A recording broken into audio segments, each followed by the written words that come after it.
ఎల్బీనగర్లోని orange private ఆసుపత్రిలో చికిత్స పొందుతూ ఓ వ్యక్తి మృతి చెందాడు. మృతుడు నల్గొండ జిల్లా చింతపల్లికి చెందిన రమేష్గా గుర్తించారు. మృతుడికి భార్య, 2 పిల్లలు ఉన్నారు. అయితే వైద్యులు నిర్లక్ష్యం వల్లే చనిపోయాడంటూ ఆసుపత్రి ముందు బంధువులు ఆందోళనకు దిగారు. కాళ్ళు నొప్పిలేస్తున్నాయని ఆసుపత్రికి వస్తే స్టంట్ వేయాలని చెప్పి ఆపరేషన్ చేశారు. పేషెంట్కు సీరియస్గా ఉందని గంటల కొద్దీ వెంటిలేషన్పై ఉంచి తర్వాత వేరే ఆసుపత్రికి తీసుకువెళ్లాలని చెప్పారు. ఇక వేరే ఆసుపత్రికి తీసుకువెళ్లేలోపే అప్పటికి మృతి చెందినట్లు వైద్యులు చెప్తున్నట్లు కుటుంబ సభ్యులు తెలిపారు.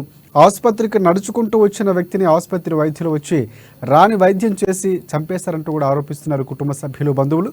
జూనియర్ వైద్యులతో సర్జరీ చేయడం వల్లే రమేష్ మృతి చెందినట్లు ఆరోపిస్తూ ఆసుపత్రి ముందు బైఠాయించి బంధువులు ఆందోళనకు దిగారు. అసలు కొంచెం కాల్ వాష్ని అని వచ్చినాము. హాస్పిటల్లో చూస్తే కొంచెం బ్లాక్స్ అది బ్లాక్ అయిందని సర్జరీ లాగా చేస్తా ఉన్నారు.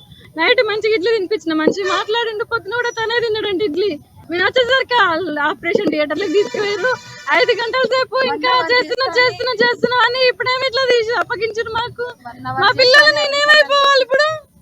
నిన్న ఈవినింగ్ వచ్చింది సార్. వచ్చి జాయిన్ అవుతుంటే ఒక వాళ్ళు మాత్రమే బ్లాక్ అయిందని పేరు. ఒక వాళ్ళు బ్లాక్ అయితే సరే ఫీజు మాట్లాడుకొని ఇంజియోగ్రాము అన్ని చేసిండ్రు. అన్ని అయిపోయినాక అన్ని రేపు మార్నింగ్ సర్జరీ చేస్తామని చెప్పారు.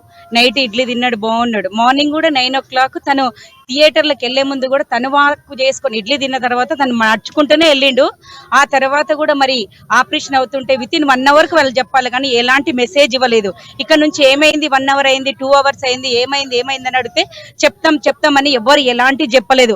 11, 12, 1, 2 అయింది. మాకు అప్పటి వరకు డౌట్ వచ్చి ఏమైందంటే కూడా ఏం లేదు, సహకరిస్తలేదు బాడీ అని అన్నారు. ఎందుకు ఒకటే వాళ్ళు కదా, 3 బ్లాక్ అయిన వాళ్ళు కూడా ఓపెన్ సర్జరీ చేస్తే సక్సెస్ అవుతున్నప్పుడు ఈ ఒక